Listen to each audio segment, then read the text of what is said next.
사랑은 덕을 세우나니라고 하는 제목으로 오늘 말씀을 나누겠습니다. 한 벌써 20년 됐죠. 텍사스의 웨이코라고 하는 지역에 한 이단 종파의 지도자인 데이빗 코레시라고 하는 사람이 있었습니다. 이 데이빗 코레시는 굉장한 그 성경 교사였었습니다. 사람들에게 아주 영적인 카리스마를 가지고 많은 사람들을 따르게 할 수 있는 그러한 영적인 은사가 분명히 있었던 사람입니다. 그런데 이 사람에 대한 기사를 제가 기억합니다. 그 사람이 사람들에게 도전을 할 때에 이러한 도전을 했습니다. 초대교회 교인들은 치유와 기적과 은사가 있었다. 그분의 표현하면 stupid이라고 하는 표현을 썼는데요. 그러나 어리석은 현재의 교회의 모습에는 그러한 기적과 은사가 전혀 일어나고 있지 않다. 그러면서 그들은 자신 스스로를 기독교인이라 부른다. 당신들은 기독교인인가? 라고 하는 그 질문을 사람들에게 전했다고 하는 얘기입니다. 그러면서 그 기독교의 본질, 교회의 본질과 본질이 아닌 거의 척도를 무엇으로 나누느냐? 기적과 치유, 이 부분으로 나눈 것을 볼 수 있습니다. 한국교회도 지난 70년, 80년 그 이전에도 마찬가지지만 굉장한 하나님의 부어주시는 은사가 있었습니다.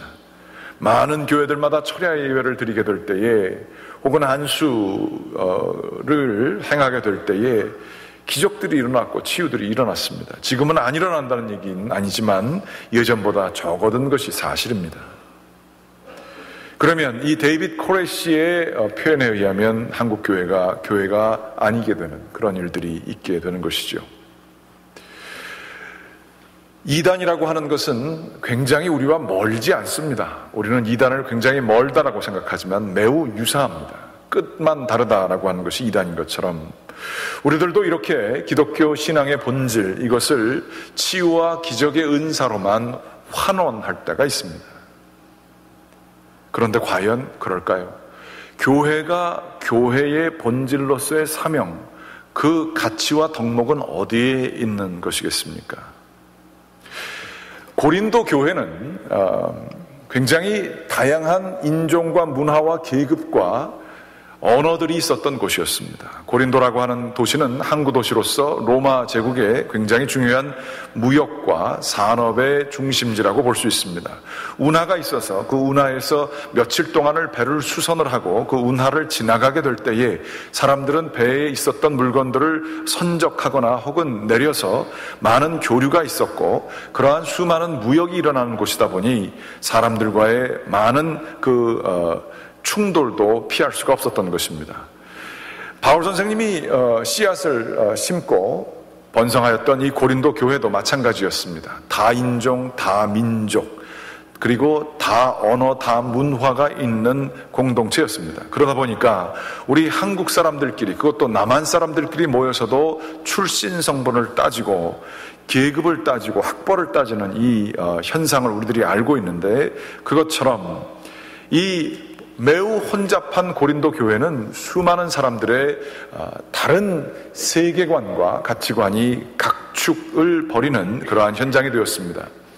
그러한 다툼과 갈등과 오해가 자연스럽게 생길 수밖에 없는 곳, 이러한 교회가 이 고린도 교회였는데, 여기에 사람들의 주의를 집중시킬 수 있는 것은 우리 모든 사람들이 그렇지만 치유 사역이었습니다. 수많은 사람들이 방언을 하거나 치유를 하거나 그러한 기적과 은사들이 사람들의 관심을 끌고 그것들이 굉장히 높은 가치로, 그러한 것들이 행해지지 아니하면 마치 신앙이 없는 것처럼 생각하는 그러한 일들이 있게 되었습니다. 이 고린도 교회에 혼란이 있고 분쟁이 있으며 자극적이고 눈에 보여지는 초자연적인 현상, 이러한 것에 집중하고 있는 교회에 이 바울 선생님은 고린도 전서를 써서 보낸 것입니다. 여러분이 잘 알고 있지만 결혼식 때에 자주 읽혀지는 고린도전서 13장은 바로 이러한 시대적인 배경을 가지고 쓰여진 것입니다. 고린도전서 13장 말씀, 여러분 혹시 성경 있으시면 같이 한번 찾아서 보시도록 하겠습니다. 없으시면 여기 화면에 나오네요. 같이 보겠습니다. 1절서부터 3절까지의 말씀을 같이 한번 읽어보겠습니다. 내가 사람의 방언과 천사의 말을 할지라도 사랑이 없으면 소리나는 구리와 울리는 꽹과리가 되고, 내가 예언하는 능력이 있어 모든 비밀과 모든 지식을 알고 또 산을 옮길 만한 모든 믿음이 있을지라도 사랑이 없으면 내가 아무것도 아니요, 내가 내게 있는 모든 것으로 구제하고 또 내 몸을 불사르게 내줄지라도 사랑이 없으면 내게 아무 유익이 없느니라. 바울 선생님의 이 고린도전서 13장은 결코 결혼식에 쓰도록 만들어진 내용이 아닙니다. 결혼식에서 쓸 때에도 굉장히 요긴하게 쓰여지는 것은 현대의 관행이지만, 이 말씀은 혼돈과 분쟁, 그리고 그 가운데에 기적과 은사, 초자연적인 것들만 추구하는, 그것을 교회의 본질로 생각하는 사람들에게 그거 교회의 핵심 아니다 라고 하는 말씀이 고린도전서 13장입니다. 거기에 있었던 얘기입니다. 사람들이 방언을 합니다. 천사의 말들을 합니다. 그러한 것들이 굉장히 중요한 신앙의 성숙도와 신앙의 징표로 이해되어졌습니다.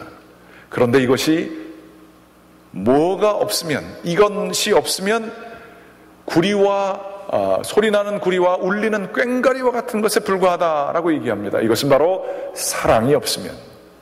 또한 예언하는 능력이 있어서 사람들이 미래를 그 사람들에게 얘기를 하게 될 때 그 사람을 존경하게 되고 신적인 속성이 그 사람에게 있는 것이라 생각하게 되기 쉽습니다. 또한 수많은 성경 지식과 유대교적인 배경을 가지고 아는 척을 할 수가 있습니다. 그러나 또 믿음 가운데에서도 산을 옮길 수 있는 굉장한 믿음이 있어서 그 사람을 통해서 역사가 일어날 수 있습니다. 그러나 이것이 없으면 아무것도 아니다. 그러한 모든 것들이 아무것도 아니다라고 얘기하고 있습니다.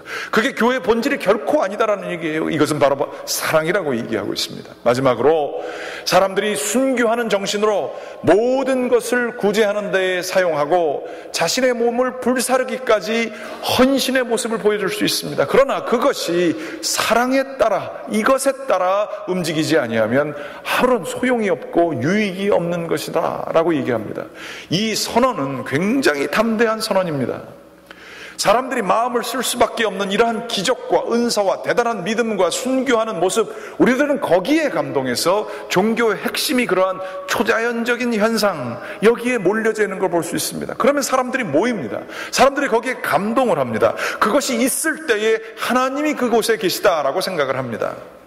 하나님이 계시면 이런 일들도 일어납니다. 이런 일들을 부정하는 것이 아닙니다. 방언하면 좋습니다. 그리고 믿음이 있어야 합니다. 또한 예언하는 능력도 있을 수 있습니다.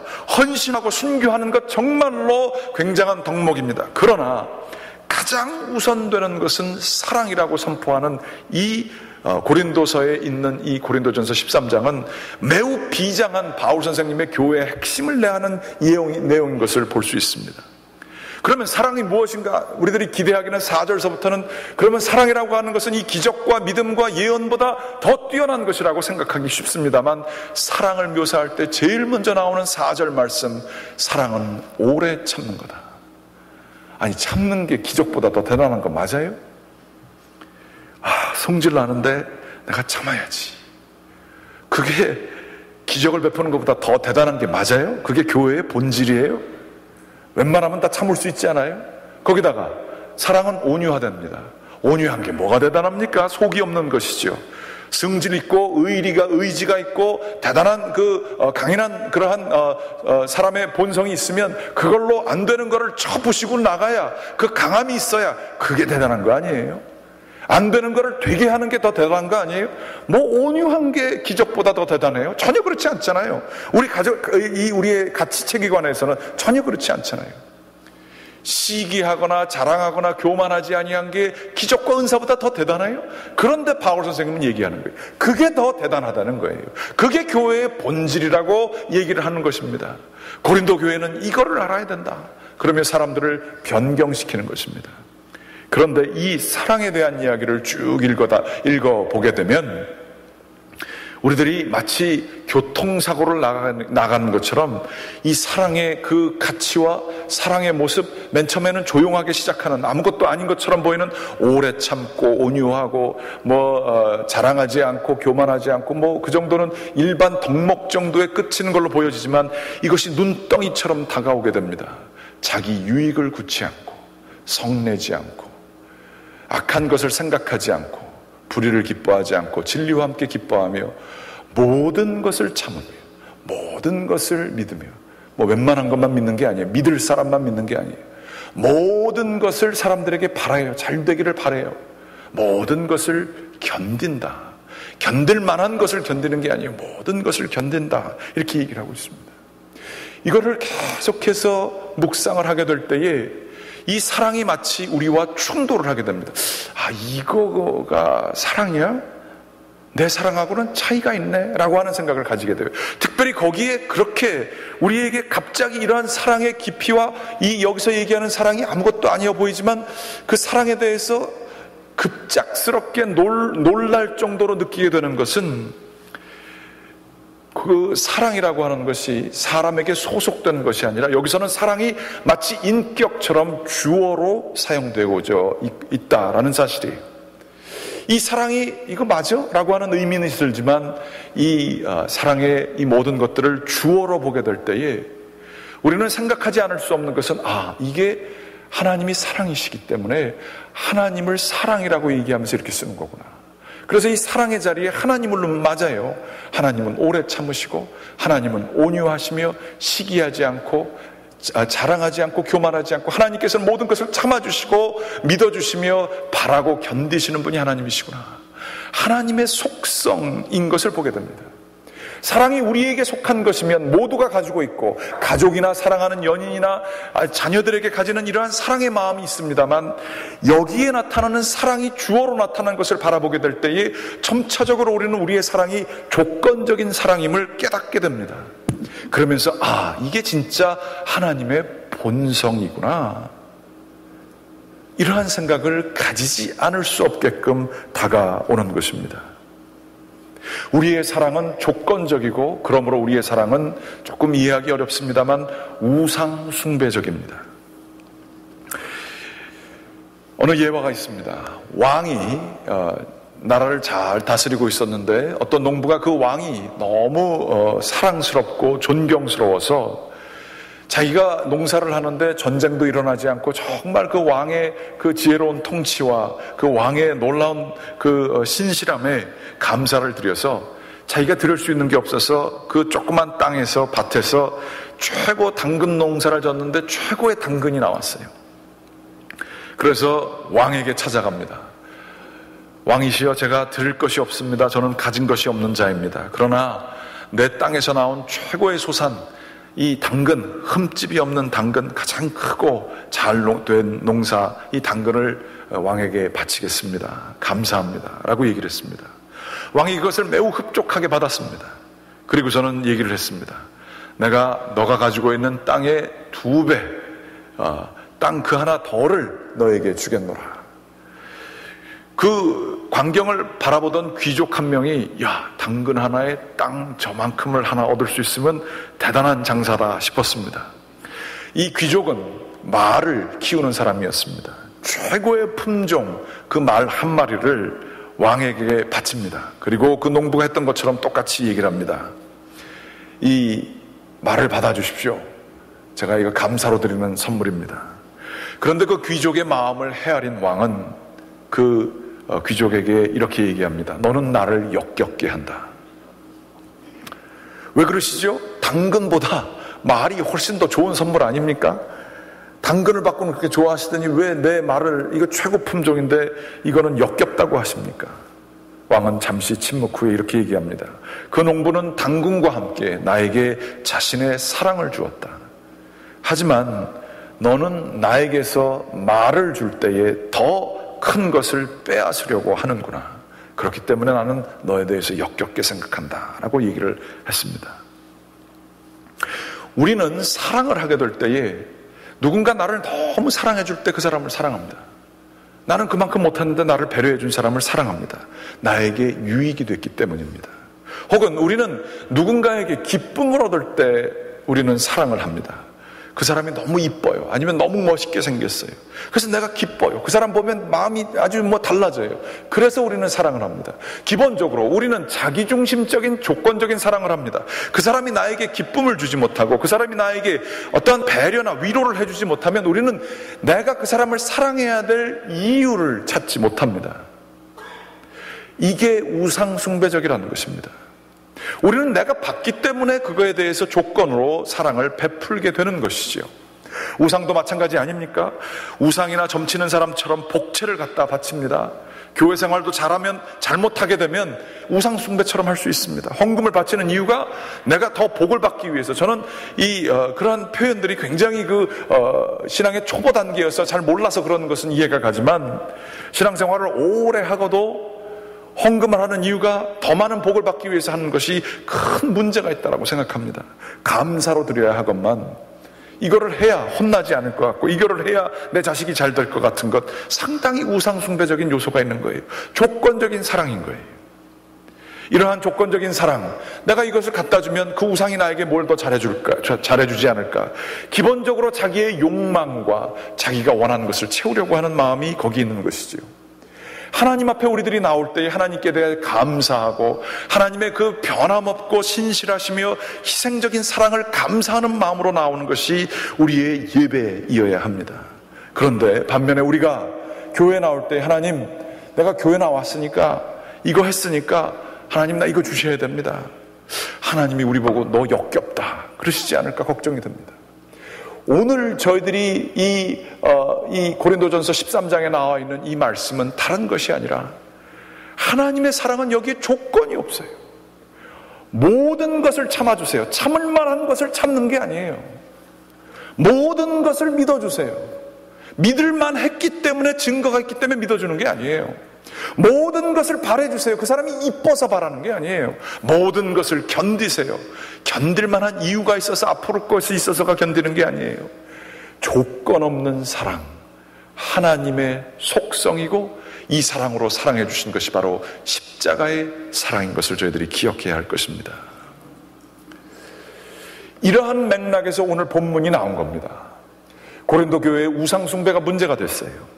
우상숭배에 바쳐진 그 제물들이 웃돈을 받고 사람들 가운데서 시장에서 매매가 되었습니다. 거기에 바쳤던 고기가 팔리고 있었어요. 그런데 믿음이 좀 좋다고 하는 사람들은 우상은 없는 거기 때문에 이 고기 내가 먹을 수 있다, 그래서 고기로 밥해서 먹는 거예요. 그런데 얼마 전까지 우상숭배를 했던 사람들은 그 고기를 먹는 사람을 보고, 저 사람은 좀 이상하다, 어떻게 저 고기를 먹느냐, 우상 없는 건 알겠지만 그 깨름직하지 않느냐, 순수하지 않다라고 하면서 그것을 거절했습니다. 그랬을 때 이 우상 숭배 바쳐진 음식을 먹는 사람들은, 당신들은 하나님의 살아계심을 믿지 못하느냐, 그러한 그 믿음이 없느냐, 우상이 살아있다고 정말로 믿느냐라고 하면서 그 사람들을 또 정죄했습니다. 이 서로가 나름대로 순결을 주장하고 또는 믿음의 담대함을 주장하는 사람들이 서로 부딪히는 상황 속에 바울 선생님은 편지를 쓰면서, 너희들이 알고 있다고 하는 지식, 그게 바로 문제다라고 얘기를 하시는 거예요. 우상의 제물에 대해서는 우리가 다 지식이 있는 줄 아나, 지식은, 안다고 하는 것은, 마치 진리를 알고 내가 다 진짜를 아는 것처럼 생각하는 것은 교만하게 한다는 영어 표현은 이게 이렇게 퍼프 한다는 표현입니다. 자신을 이렇게 불려가지고 생각하게 된다는 거예요. 자기가 하나님을 다 알고 있는 것처럼 행동하는 거예요. 사람을 정죄할 수 있는 심판관의 자리에 있다라고 생각하는 것입니다. 그러나 그 지식은 사랑이 아니라 얘기하고 있어요. 그렇지만 사랑은 덕을 세운다. 덕이라고 하는 것이 굉장히 이해하기가 어려운 단어이기도 합니다. 덕은 충분히 해야 될 그 가치 이상의 것을 해줘서 사람을 살려주는 것, 이것이 덕이라고 생각하시면 이 맥락에 맞습니다. 사랑이라고 하는 것은 덕을 세우는 것인데, 지식이 있다라고 하며 사람들을 판단하는 그 모든 것들은 2절 말씀 보게 되면, 너희가 뭘 아는 줄로 생각하면 아직도 마땅히 알아야 할 것을 알지 못하는 것이라. 사랑이 없으면 지식은 폐해지는 것이고 아무것도 아니다라고 하는 얘기를 하게 되는 것이죠. 그러면서 세 번째 이 3절 말씀에는 바로 하나님을 사랑하면, 하나님을 아는 게 아니라 하나님을 사랑하면, 그 사랑 자체이신 하나님을 화답하는 마음으로 사랑하면, 그 그 무조건적인 사랑으로 하나님을 무조건적인 사랑이신 하나님을 알고 거기에 화답해서 그분을 또 무조건적으로 사랑하는 자라고 한다면 그 사람을 하나님이 알아주시리라, 그렇게 얘기를 해주고 계십니다. 똑똑한 뭐 하겠어요? 하나님이 안 알아주시면 아무 소용없지 않겠습니까? 제가 몇몇 목사님과 같이 아주 흥미있는 대화를 나눈 적이 있습니다. 아주 솔직한 목사님들의 인간적인 대화의 일면을 여러분들에게 공짜로 제가 말씀해 드리겠습니다. 목사님들이 무슨 생각하고 사나. 60이 조금 넘으신 목사님이 계셨는데 이렇게 아주 진솔하게 자기 얘기를 하시는 거예요. 자기 목회할 때에 주로 상대한 분들이 70대 혹은 80대 초반 되신 분들과 같이 목회를 했다는 거예요. 그러면서 그분들에게 많은 사랑을 받았다는 겁니다. 때가 되면 선물을 챙겨주시고 조건 없는 배려를 해주시는 그분, 그거 당연하다고 생각하면서 받았는데 요즘에는 그렇지가 않다는 거예요. 자기가 젊었을 때서부터 키웠던 50대, 60대 되는 사람들, 이 사람들한테는 그 누구보다도 70대 되신 분들보다 더 많은 신경을 쓰고 애들 결혼 때 결혼식 해주고 세례해주고 신방하고 성경 공부시키고 자기가 열심히 키웠는데 그 사람들은 이 70대하고 다르다는 거예요. 목회자를 그렇게 배려해주거나 섬기려고 하는 마음이 별로 없다는 거예요. 합리적인 거 좋아하고 대화들은 말은 다 굉장히 잘하는데 너무 계산만 빠르고 굉장히 차갑고 이기적이라는 거예요. 섬길 줄 아는 그런 것들이 별로 없다는 거예요. 그러면서 그분들이 아주 진솔하게, 이게 목사님들의 솔직한 마음이에요. 자기 이제 60인데 은퇴할 때 이 친구들이 자기가 능력이 없고 설교가 반복되고 예전처럼 열심히 못하게 되면 조기 은퇴를 시켜버릴까 봐 상당히 고민된다는 거예요. 이게 내가 키우고 오히려 시간을 더 많이 썼는데 자기는 아무것도 베푼 건 없지만 헌신하라고 했던 그 70대 분들하고는 달리 이 사람들은 자기 쫓아낼 것 같다는 거예요. 그래서 젊은 목사들이 질문했어요. 그거 내리사랑이어서 그렇지 않습니까? 좀 나이 많으신 분들이 좀 젊은 목회자를 더 위하고 그러는 거고, 목사님을 굉장히 나이 많고 이렇게 좀 강한 분으로 생각하는 사람들이 안 하는 거 아닙니까? 그랬더니 그분만이 아니라 다른 분도 정색을 하면서 얘기합니다. 그렇지 않다는 거예요. 그분들이 50대일 때도 그랬다는 거예요. 그분들이 가지고 있는 그 가치가 다른 게 있다는 거예요. 여기서 제가 좀 커렉션 합니다. 70대 되신 분이라고 다 그런 건 아닙니다. 50대 된 분이라고 다 이기적이고 계산만 빠른 건 아닙니다. 그렇지만 거기서 이구동성으로 정색을 하고 서로들 얘기하시는 얘기가 뭐냐면 세상이 바뀌었다는 거예요. 과거에 힘들고 어려울 때에 정말로 아무것도 없고 힘든 이민 생활하면서는 헌신했다는 거예요. 섬김과 나눔의 가치를 너무나 없기 때문에 그래서 있을 때에 나누는 거에 대해서 알았다는 거예요. 그게 귀한 줄 알았다는 거예요. 그런데 미국에서 교육 좀 받고 벌만큼 벌고 풍요하게 자란 세대는 합리적인 거 좋아한다는 거예요. 이론적인 거 좋아한다는 거예요. 그런데 섬김, 나눔, 사랑, 희생 이런 게 없다는 거예요. 저도 감감히 듣고 보니까 정말 그래요. 저한테 가끔씩 찾아오셔가지고 아무 때도 아닌데 봉투에다가 100불짜리 집어넣어서 주시는 분들은 다 70대 이상 할머니 권사님들이세요. 제가 40대한테 아무 일 없이 100불짜리 봉투 50대 받아본 적 없습니다. 그분들이 나이 많은 권사님들이 저한테 바라는 게 있을까요? 아무것도 없어요. 아무 일도 아닌데 막 챙겨가지고 주시고요. 오늘도 어떤 교우분을 만났는데 저보고 죄송하시대요. 그래서 왜 죄송합니까? 그랬더니 내가 농사를 져가지고 이거를 갖다가 드려야 되는데 못 드려가지고 죄송하대요. 제가 언제 계약을 받아가지고 그분한테 제가 얻어먹기로 했습니까? 왜 그분이 죄송하십니까? 근데 저는 40대, 50대한테 그런 얘기 들어본 적이 없어요. 죄송하다는 얘기 들어본 적이 없어요. 내가 뭘 잘못했다는 얘기는 많이 들어봤어요. 왜 그럴까요? 그런데 생각해보니까 저도 40대예요. 옛날 목사님들은 불태워서 목회하셨습니다. 정말 가족을 희생하면서요, 자기 자식이라 희생하는 건 다 뒤로 하고 교인들을 위해서 희생했어요. 처리하셨어요. 정말로 제단에서 아무것도 없기 때문에 하나님만 울부짖으셨어요. 저 그게 맞는 줄 아는데 전 잘 안 돼요. 저도 신세대예요. 합리적인 게 좋습니다. 말되는 게 좋습니다. 계산에 떨어야지 좋습니다. 틀린 거는 지적해줘야지 좋습니다. 안 되면 잘라야 속이 시원합니다. 그게 맞는 것 같습니다. 그런데 둘이 없습니다. 오늘 말씀이 저를 영어 표현에 컨빅트 한다고 하는 게 있죠. 저에게 컨빅트를 하기, 죄인으로서 고발하고 있기 때문에 그렇습니다. 사랑은 교만하게 합니다. 지식은 교만하게 합니다. 합리적인 것은 교만하게 합니다. 그러나 사랑은 덕을 세웁니다. 안다고 하는 사람들이 제일 모르는 사람들이라고 성경은 고발하고 있습니다.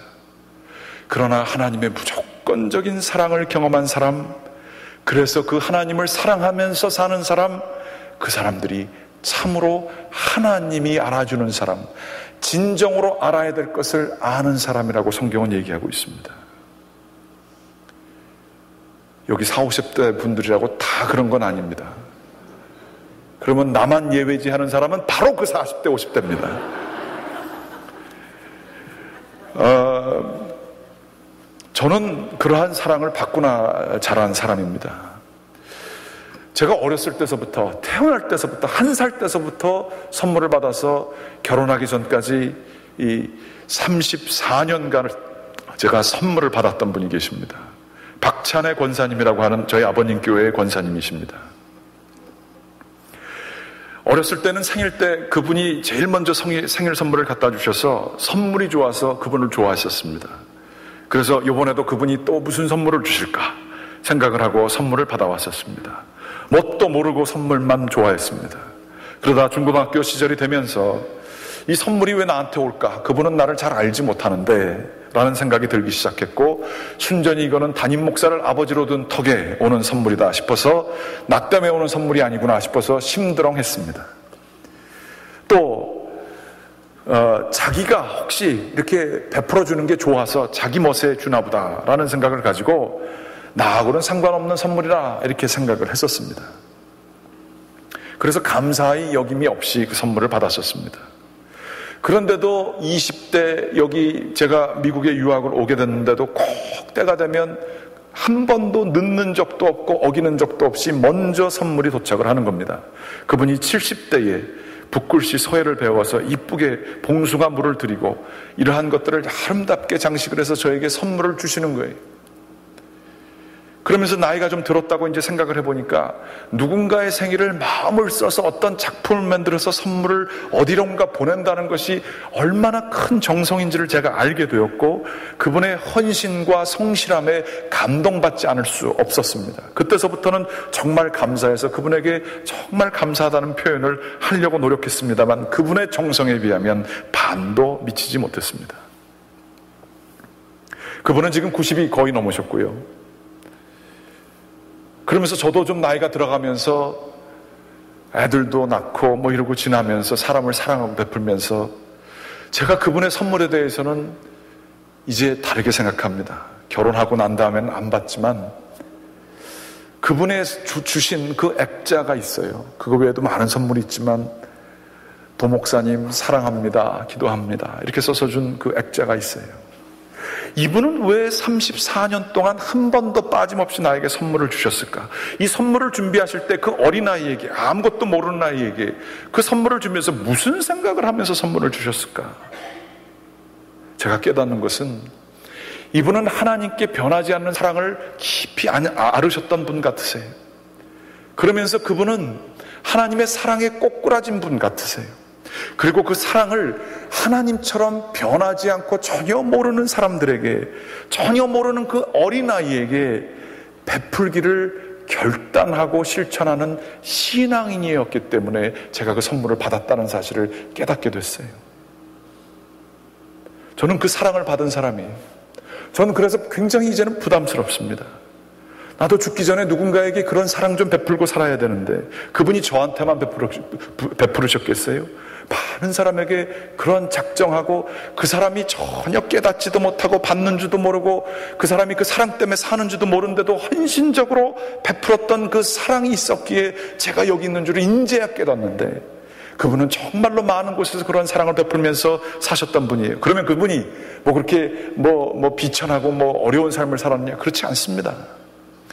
자녀가 7인가 그러는데요, 한 명 빼놓고는 아들, 며느리, 딸, 사위 다 박사학위를 가졌고요. 그 중에 한 명이 그 딸의 남편이 그 유명한, 어떻게 그 사람은 그렇게 됐는지 모르겠지만 돌 김용욱이에요. 그러면서 하여튼 얼마나 그 90대신 할머니가 그분을 위해서 기도를 하시겠어요. 하여튼 그렇게 대단하신 자녀들을 가지신 분이신데 그렇게 헌신적으로 많은 사람들에게 사랑을 베푸셨어요. 70대에 그 예술을 그림을 그린 이유가, 그전에는 자기보다 20살 먹은 어머님, 그러니까 그 시어머님을 집에서 열심히 모시느라고 그때까지는 아무런 자기만의 시간을 갖지 못하셨어요. 그런데 그분에게 있는 그 사랑이 제가 그 액자를 보면서 자꾸만 더 느껴져요. 그러면서 저한테 자꾸만 이렇게 마음이 옵니다. 예전에는 제가 목회하면서 설교 잘하는 목사, 큰 교회 목사, 이러한 데에 귀가 쏠깃하고 이런 거에 관심이 가고 그랬던 것이 사실이에요. 그런데 정말 진심으로 저는 어떻게 기억되기를 원하냐 하면, 그렇게 말씀하시는 분들이 계세요. 어떤 목사님 그러면 그분 목사님은 참 저를 사랑해 주셨죠 라고 진심으로 얘기하시는 분들이 계세요. 그분 참 설교 잘하셨죠. 그분 유명한 분이시죠. 그분 참 글 잘 쓰시죠. 이거는 하나님 앞에서는 아무런 유익이 없다라는 것을 제가 깨닫게 됐어요. 그 목사님 참 저를 사랑해 주셨죠. 그 목사님 때문에 제가 사랑을 알게 됐죠. 그게 제가 남겨야 될 유산임을 이제 철들어서 깨닫게 됩니다. 제가 여러분들에게 받은 이러한 깨달음을 가지고 여러분과 나눕니다. 여러분은 누구를 위해서 전혀 그 사람이 깨닫지도 못하고, 오히려 여러분을 대적하는 사람들도 있을 수 있어요. 전혀 고마움을 못 느끼는 사람들일 수도 있어요. 그렇지만 하나님께서는 우리들이 그런데도 불구하고 사랑해 주셨어요. 십자가의 사랑이 그거 아니겠습니까? 그 사랑을 아는 사람들은 그 사랑을 하지 않을 수가 없어요. 그 사랑 때문에 내가 구원받았다는 것이 우리가 정말로 뼈저리게 느껴지게 되면 그 사랑을 하지 않을 수가 없어요. 덕을 세운다, 사람을 세운다, 전혀 모르는 사람을 사랑해주고 위해주고 기다려주고 인내해주고 자기를 대적시할 때에도 용서해주고 하면서 했던 사랑, 그런 사랑을 혹시 여러분 누구에게 하고 계십니까? 그 사랑을 실천하지 않으면 받은 사랑에 대해서 우리는 크게 빚진 자들이 되는 것입니다. 교회는 바로 이러한 사랑 때문에 되는 것입니다. 아무도 알아주지 않을 때에도 기도로서 사람들을 섬기는 사람이 교회를 교회되게 하는 분들입니다. 사람들에게 이런저런 욕을 다 먹더라도 이 일이 꼭 필요할 것 같아서 결단을 가지고 정말로 섬기고 가난한 마음으로 나아가는 분들, 사람이 아무런 인정도 안 해주게 될 때에도 이름도 없이 빚도 없이 봉사하시는 분들, 오히려 자기 이름이 날까봐 뒤에서 봉사하시는 분들, 남모르게 모든 일들을 맡아서 하시면서도 정말로 보이지 않게 자기를 감추면서 그렇게 베푸는 분들, 사람들로서는 드러나지 않는 사람이지만 하나님이 알아주시는 분이십니다. 드러내기 좋아하고 이름 내기 좋아하고 명예가 있고 대단하고 사람들이 알아주고 그런 것에 자기네들이 또 알림을 또 받아야지 자기의 가치가 인정받고 하는 것들, 그렇게 되게 될 때에 성경은 컨빅트합니다. 지식은 사람을 교만하게 하는 거지만 안다고 하는 사람들, 아는 게 뭐가 있느냐, 마땅히 알아야 될 바를 알지 못하는 것 아니겠느냐라고 성경은 이야기하고 있습니다. 원하고 기도를 드립니다. 우리는 이러한 사랑을 받은 자이고 이런 사랑을 베풀 사람들입니다. 하나님 사랑을 알아가는 것도 이와 마찬가지입니다. 처음에는 예수님 우리를 사랑하시네, 뭔지 모르고 노래 부르고 어릴 때는 그러고 자라갑니다. 전혀 그게 뭔지 깨닫지 못합니다. 그저 교회에서 주는 밥이 맛있고 선물이 맛있고 교회에서 얻는 것들이 좋아서 나옵니다. 그러다가 조금 지나게 되면 그 사랑이 나만 받는 게 아니에요. 하나님이 저 사람한테도 주시고 저 사람한테도 주시고 심드렁해져요. 그 사람 다 얘기하는 거예요. 그냥 교회에서 좋자고 하는 얘기지 전혀 나한테 개인적으로 오지 않아요. 심드렁해져요. 세 번째로는, 그러나 좀 삶을 살다 보면 내가 그 힘들고 어려운 삶의 여정을 지나왔는데 여기까지 오게 된 것은 누군가가 도와줘서 이 자리까지 오게 되지 않았는가? 그러면서 지나온 은혜를 감사하는 마음이 생길 때가 있어요. 그 하나님의 보이지 않는 사랑이 감사하구나. 하나님께서 누군가가 보여지지 않되 내가 깨닫지 못할 때 나를 지켜주신 그 사랑이 있었구나. 그게 이제 철들기 시작하는 거예요. 그러나 가장 중요한 것은 네 번째, 하나님께서 나를 정말 사랑해 주시는구나. 십자가의 사랑으로 돌아가시기까지 나를 배려해 주시는 사랑이, 그게 말로만 저기 있던 얘기가 아니라 진실이구나. 이것을 깨닫게 될 때에 우리의 삶은 완전히 변하게 되는, 꽃 피우는 주님의 사람으로 변하게 되는 것입니다. 이 사랑을 깨닫게 될 때에 우리의 삶은 하나님의 부르심받은 자로서의 삶을 살게 되는 것입니다. 교회는 이 사랑이 있어야 교회입니다. 교회는 이 아무리 뛰어난 기적과 치유와 은사가 있다 할지라도 사랑 없으면 아무것도 없는 것입니다. 제자 훈련의 가장 궁극적인 목적은 이 사랑을 존재의 중심까지 다 알고 존재의 중심에서 이 사랑이 자연스럽게 나올 수 있게 되는 것, 제자 훈련의 목표입니다. 제자 훈련 성경 공부가 아닙니다. 원하고 기도하옵기는 저희 가운데 이러한 사랑이, 제자들이 부활한 예수님 앞에서 꼬꾸라졌던 그 베드로가 변하게 되었던 그 사랑이 저와 여러분들에게 있게 되기를 주님의 이름으로 간절히 축원합니다. 기도하시겠습니다. 하나님,